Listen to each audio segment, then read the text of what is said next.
It sounds simple to say, just do it, but just do it. You can do a lot of preparation, like when you're world building or when you're even prepping a nonfiction book. How long does it take to prepare? As long as you need. Relax that inner critic and just keep going. Some experts chase attention, but the smart ones build authority. You're listening to the Authority on Demand podcast, where credibility becomes your competitive advantage. Every week, we're pulling back the curtain on how founders and leaders turn expertise into inbound demand through books that position, media that converse, and strategies that actually move the needle. I'm Danielle Hutchinson, your host and Chief Creative Officer at Authority on Demand. Now, let's turn your authority into leverage. So close your eyes for a moment and imagine it's 2053. You wake up, and before you even think your first conscious thought, a corporation already knows what it'll be. Your memories aren't just yours anymore. They can be extracted, analyzed, sold, and when your body dies, that consciousness might not. The question isn't whether this future could happen, but how much of it already has. Well, on today's podcast, we're joined by Lee Schneider, a screenwriter, producer for the History Channel and Discovery, host of the Future Lab podcast, and author of the just released Liberation. We're going to be chatting all about his entire Utopia Engine trilogy, some amazing science fiction writing tips, and more on today's episode. Before anything else, Lee, welcome to the podcast. Thanks very much for having me. Hey, real quick before we jump back in, if you're loving what we're doing here, hit that subscribe button and drop us a like. We're bringing you the best authors, the most real conversations, and all the writing wisdom that you didn't know you needed. So stick around because it only gets better from here. All right, now let's get back to the conversation. Of course, this is going to be a fun one. And, like I told you before we started the podcast, you have quite the impressive background here. I think that it's so important that we touch upon that so we get a little bit of a framework for where your series comes from. So chat about that a little bit. You went from writing Thundercats, producing for major networks. What's the thread that connects all these different creative ventures? I think it's storytelling, but the drive to tell the story. Okay. You can write a novel. People write novels and put them in drawers. I have a few novels of my own sitting in drawers and sitting in boxes, but the drive to finish it and do it, I think is something that came from my production background. When you're writing for news, it's usually on a deadline, or even when you're writing and producing, say, a documentary or something like that, people are expecting you to deliver. So you get into this kind of let's do it mindset. Uh, I used to write a long time ago when I wrote for Thundercats. You mentioned Thundercats. We used typewriters. That's how long ago Thundercats was. Wow. And the sound of the typewriter of other people in the next room typing became this kind of driving, motivating thing for me. So even after I finished writing Thundercats and was way beyond typewriters, sometimes I put on a loop of typewriters typing. You can find them on YouTube. And not kidding. And when I put those in the background, sometimes it's like, whoa, someone's writing a news story or someone's writing an episode of Thundercats in the next room. I better get going. So I think it's the drive, that help Yeah. from that. I just have to make like a little side note there. I think it's so funny to picture you being able to hear other people's typewriters, everybody working, where nowadays a majority of people work asynchronously and the only sound you hear is like maybe your old like coffee maker in the background, but like there's no sounds of other people working. You don't know how fast people are actually doing their jobs. I can Yeah. only imagine you sitting there like, am I typing fast enough? Let me write some more words before everyone looks over at me, right? So that's really Right. funny. Yeah. Well, here you are now, though, and with the Utopia Engine trilogy out there for us.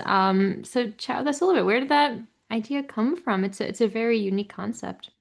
Well, I started thinking about the surveillance state, this state that we live in now that we don't really think of as a surveillance state, but a lot of what we do is tracked and recorded. When we drive around in our car, our license plate is tracked and recorded. There's pictures Mm. of it. When we use social media or practically anything on the internet, were tracked and recorded. And I started thinking about, well, what if you really lived in that state? And what if that state got a little out of hand, kind of ran amok, and started to, as you mentioned in your intro, started to even get into your mind, literally get your thoughts. Right. The characters who were going to do something about that came about pretty fast because I started to imagine Kat Keeper, who's the main character through the trilogy. She's a female protagonist, and she gets a real passion for stopping what this crazy AI run amok is doing. She gathers mostly women starts in New York. Actually, the story starts in LA, goes to New York, and comes back to LA, both places I have a lot of experience with. I'm originally from New York, and I've lived in LA for a long time.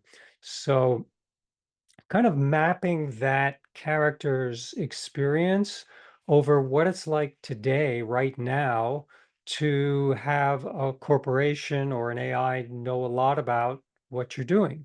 That's how it really got started. And she uh, starts to when she realizes that this corporation can get into her mind and will use those thoughts for its own purposes, that kind of blows up for her, and that becomes the real reason why she wants to stop this, because she wants to keep, as I assume we all do, right? We want to keep our thoughts our own. Understood. Yeah, no, so thank you so much for that. It's definitely a scary concept because, well, it doesn't seem like it's that far off. I mean, we already have Yeah. AI as such a prevalent force in today's day and age that who knows where it could go moving forward. So really cool. But you kind of take an extra step here in your book. I saw that you actually have a character who's receiving transmissions throughout the book from a character who's orcas who are angry at humans for destroying the earth. There's like a whole nother added element. So is that related to something also going on in today's day and age, or is that something that, is it just kind of like a inspiring little quirk there? Tell me a little bit about that.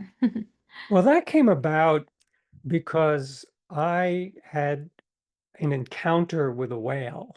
A while ago, I was in Hawaii in a little tiny Zodiac raft, one of those little two-person rafts, and we were out in the ocean whale watching. And most of the whales were breaching and coming up really, really far away. So it felt like, okay, those whales are way out there. But one came like close enough to tip over the little raft I was in, and it breached kind of carefully and turned its eye the way whales, since their eyes are on the sides of their heads, they have to turn their body to look at you.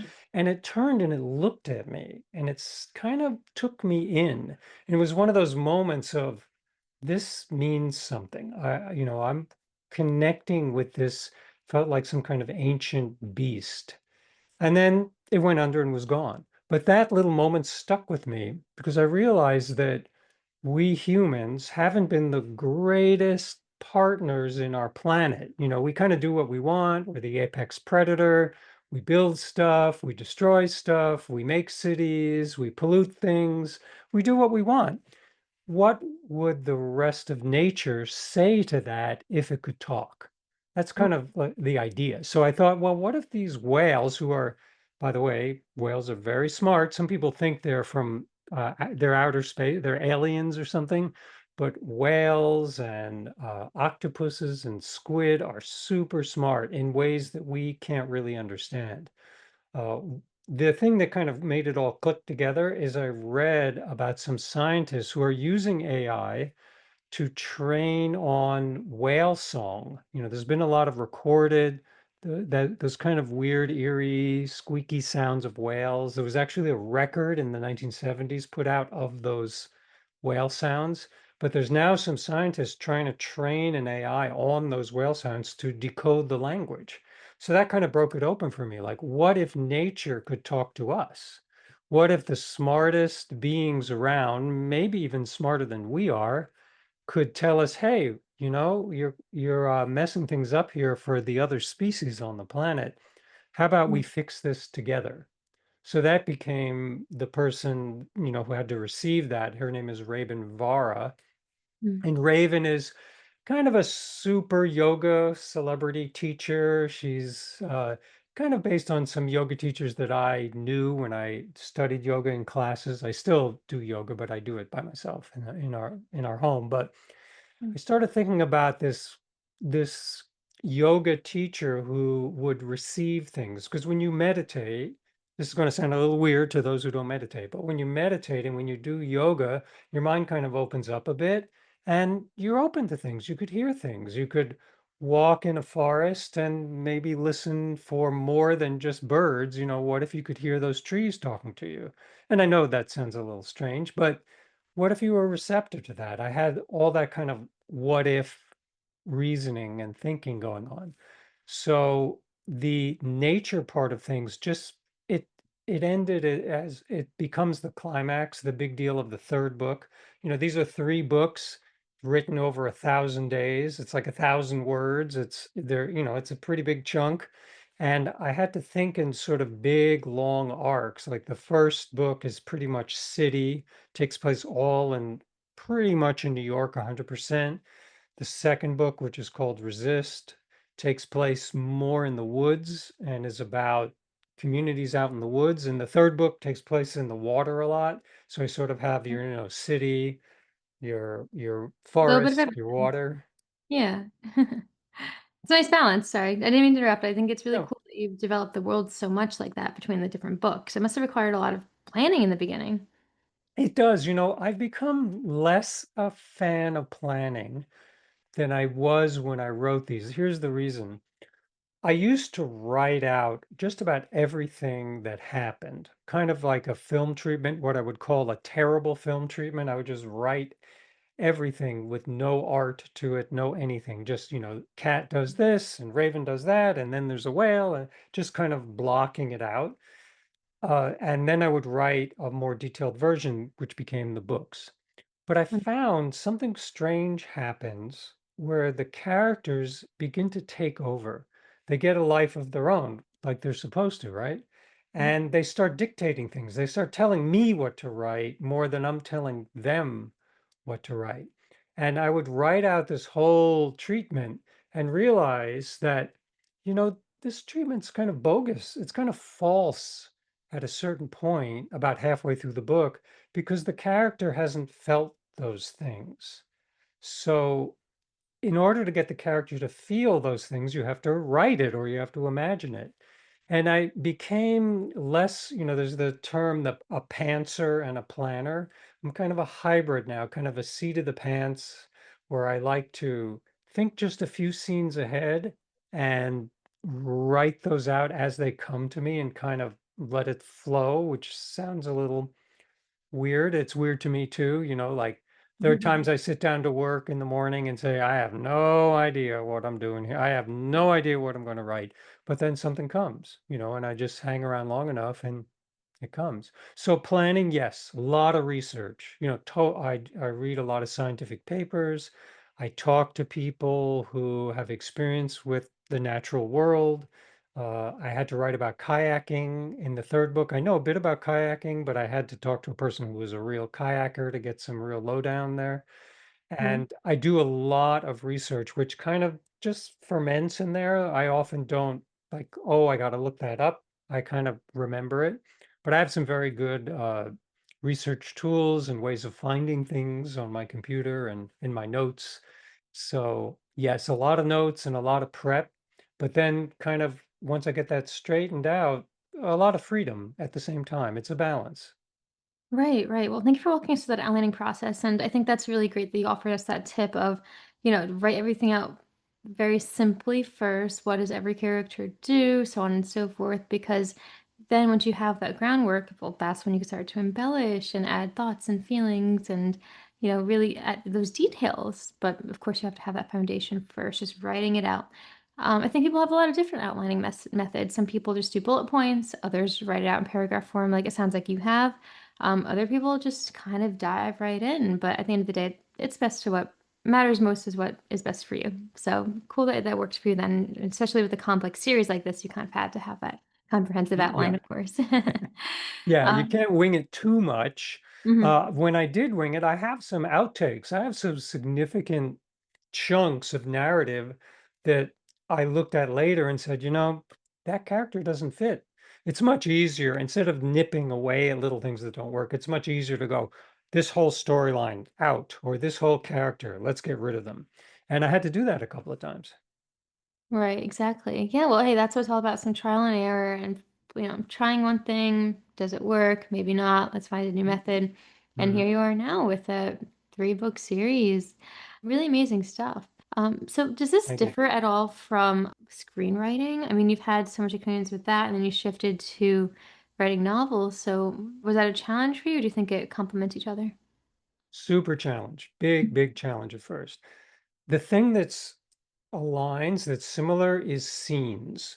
When I was writing nonfiction for a while, and one of my editors said, "You have to write in scenes. You have to create a moment where things are happening." And I said, "Well, that's kind of like screenwriting because screenwriting is, interior room guy on a podcast talking to a host. You have to set a scene and you have to know how people move in the scene. Is there a table? Is there, even if it's Thundercats, is there a castle? Is there a lair? What's there? But I quickly found out that, movies are very superficial in the sense that it's what the camera looks at. You're basically, when you are a screenwriter, you're a movie camera. You're trying to write down what that camera sees. And really anything that's in the movie, it's just what the camera sees. Now, the actor, yes, they bring out a lot of depth and emotion. And maybe, sometimes movies have diaries. And yes, there's lots of cheats. But basically, it's what the camera sees. Well, in a novel, it's not like that. A novel is about time. A novel is about memory. A novel is about what goes on inside those people. Yes, there are lots of novels that read like screenplays, deliberately so, and they just you can kind of gobble those up, kind of thrillers and murder mysteries where you don't get into the interior of the people much. But I wanted to get into the interior of the people. What are they thinking? What do they remember? When they go into that room, what comes to mind that's not in that room? In other words, what you wouldn't be able to show in a movie.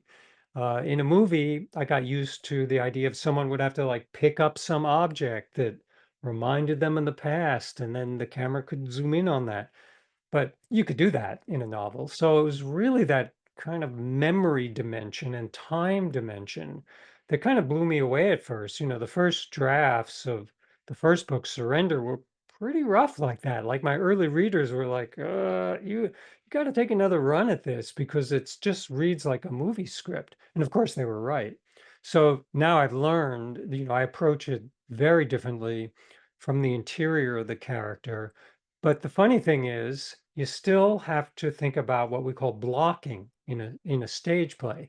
If there's a table there, if you have someone, oh, they put down their coffee cup, well, there has to be a table in the room. If you forget to write in the table, then someone will say, well, you had them sell all the furniture and then they put down the coffee cup.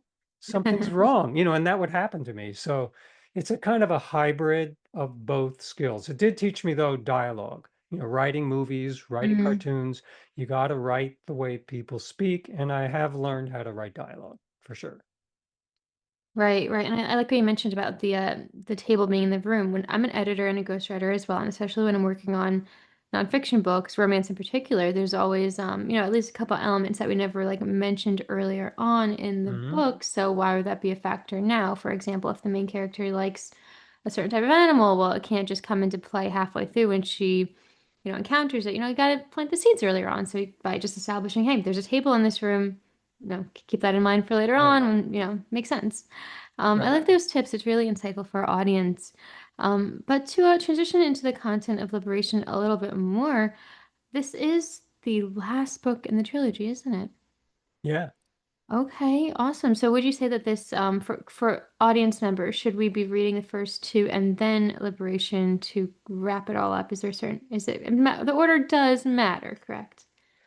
Yes, and of Yeah, course, of I'd love it if you course. bought all 3 books. Yeah, that sounds good to me, but actually, I wrote them to be standalones. Oh. So if you read them out of order or read the last one first, that doesn't really matter, to me, because I know that's going to happen. People are going to pick up the last book. So they all work, and it's kind of an ingenious thing that I've learned how to do. I hope well, is to put in backstory, like someone likes a certain kind of animal, like you mentioned. You can't just pop that in. Like Yeah. if that was in the first book and I forgot to mention that so and so has a cat or something in the last book, well, that's not going to work. So there's these things that you can do, like characters remember things, or they find, other books, I don't do this, but they find a diary, or there's some device that helps the writer integrate the past material. So the short answer is buy all three books. Sure. In fact, they're going to go on sale soon. By the time this airs, probably you get a great deal for all three. But if you wanted to read, if any particular storyline just appeal to you, you could read it and it's going to make sense by itself. Understood. I'm glad I asked that question because I actually thought you were going to say that, you have to make sure you know what happens in one book before the other. But it's great to know that you've written the books that they can be something you pick up off a shelf and get immersed in the world, and you have to circle back and learn more about it. So I love that approach. Um, so yeah, I mean, that being said, then if people do want to, check out that discount like you mentioned, or check out the other books, where's the best website to find you? Well, I have a author site, leeschneiderbooks.com. And also, if you put Lee Schneider Liberation or the name of any of the books in Amazon, I'm on there, Ingram Spark, bookshop.org, and Barnes and Noble. So it's on all those platforms. But Lee Schneider Books, just my name, will come up with the website. Well, perfect. We're going to put the link in the description box of this podcast today, either way, so everyone can click on over and get in the know and get in touch. Because hey, this sounds like something that it's a fiction, but it's related on so many topics that are happening now and today, and things that we need to be aware of. It's almost like a warning. Speaking of that, I'm wondering if there's like an overall message to the book that you'd like to kind of ensure that readers get by the end. Is there like a certain goal that you're hoping that people take with them after they're finished with the series? Yeah, I'm thinking a lot about this where we live in times now that are obviously pivotal. Things are changing very fast. And we have a choice now to use certain technologies mindfully, whether it's a chatbot, whether it's GPS. There's technology has become woven into so much of our lives. It's inescapable. So I'm asking the little underlying theme, the secret message is think about it. Who controls that technology? Who's benefiting from that technology? And the characters in the novels get into a lot of trouble because they don't know that or don't want to think about that. And I think it's pretty valuable in a novel. We like watching the characters get in a jam. We like watching characters make mistakes, hit the wall, and then we get to watch them figure it out, which gives us a model for figuring out what technology is like now and how we should use it.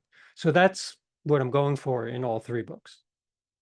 That's amazing. I appreciate that. A lot of people just write a book and they close it and that's about it. But you really thought about the message behind it, what people can take away from it and learn from it. It's so powerful, especially with the content that you have. So you guys, if you agree with everything that Lee's been saying today, if you think that this is something that you want to get yourself prepared for who knows what might happen in the near future too, I mean, pick up the books and check it out. Um, that being said, then I'm wondering if you happen to have any writing tips for the audience today. Anything that helped you that you think might benefit others from knowing? The it sounds simple to say just do it, but just do it. There's a Mhm. lot of you can do a lot of preparation, like when you're world building or when you're even prepping a nonfiction book. How long does it take to prepare? As long as you need, like whatever research or people you need to talk to. So what? Do what you need to do. But once you launch in there, you just have to keep writing every day. If you take a few days off, not terrible, but the idea is for me, to set a word count, more or less, 700 words, 600 words, whatever works. If I do 1,000, I feel great, and just keep going. Because that first draft, it's going to be, not great. It's a first draft. So that's part two of this is just relax that inner critic. Tell the inner critic to go get a latte and just do your writing and do the pages or the pixels or whatever you're doing every day. If you need to write on a computer, great. If you need to write on a notepad, great. If you need to dictate it, great. It all works. Just go through your outline or go through your process as consistently as possible. Take a breath and then come back and get a good editor or fix it yourself. Hey, I like that. And I love that you said take a breath, right? You got to step away from it for a little bit before trying to just get it out into the world. Step away and think about it, digest it, send it to other people to read. It's the way you're going to make sure the book is quality and relates to others. And overall, it's a good read. So thank you for that. It makes a lot of sense. Mm. So now that you have the series finished, what's next on the agenda for you based on your experiences? I'm sure that there's something else that you're working on or some other project that we couldn't be on the lookout for. Yes, I'm starting another trilogy. I got the appetite for doing these big arcs with lots of things tangled up in them. Uh, And I decided also to step away from technology and step away from the future and do a young audience's book that takes place mostly in nature, on two planets. It takes place in a time that I've made up. It could be the future, it could be the past. There are books like that, like Right, of course. Tolkien's books and Ursula Le Guin's books, many fantasy books. You don't know, it's sometime that's not now, but you don't know where to orient it. And I'm really enjoying that, doing nature stuff. I've been reading a lot about, I like hiking and trees and redwoods. So we've been doing a lot of reading about how trees think and communities and nature, and reading about elves and fairies and experiencing all that kind of not quite paranormal, but magical stuff. So it's an opportunity for me to just explore a completely different world with characters who are younger. So I get to write about young love and falling in love for the first time and all kinds of different things. I may go back to the technological world eventually, but this has got my attention now for the next three books. That's really exciting. I think it's really cool that it's like an ambiguous timeline. You don't know where it could be, but the elements show Right. that it's either in the past or the future, but not now. It's a cool concept. So yeah, guys, if you're interested in that, I guess just click on the links in the description box, stay up to date, and we can find out more about when it's ready to go. I'm glad that you're keeping the passion going. That's really important, there, Lee. Yeah, so thank you so much for joining us today. It's been quite the pleasure having you on. I'm wondering if you have any final thoughts for the audience before we wrap up today. Well, I'm just really grateful for books, whether they be digital books or paper books. I love picking up a book, and it's nice to talk to other people who love reading and like books. So that's my final thought. Like, keep reading, and books are great. Books are a lot of fun. Libraries are great. You are right about that. Libraries are the writer's playground. I guess we could all go Mhm. keep that in mind. And thank you so much for sharing that with us and for telling us all about liberation. It's available now, everybody. So click the links and get on it. And again, just keep writing. Take everything Lee said to heart. And until next time, just keep staying curious, stay bold, keep creating the future you want to see, and above all, keep writing. We'll see you next time on the Authors on Mission podcast. That's a wrap on another episode of the Authority on Demand podcast. If today's conversation sparked something in you, don't keep it to yourself. Share this episode with a founder or leader who's ready to stop being the best kept secret in their industry. If you want to turn your expertise into inbound demand, head to authorityondemand.com to see how we help clients go from unknown to in demand. I'm Danielle Hutchinson, and I'll catch you on the next one. Now, go build some authority.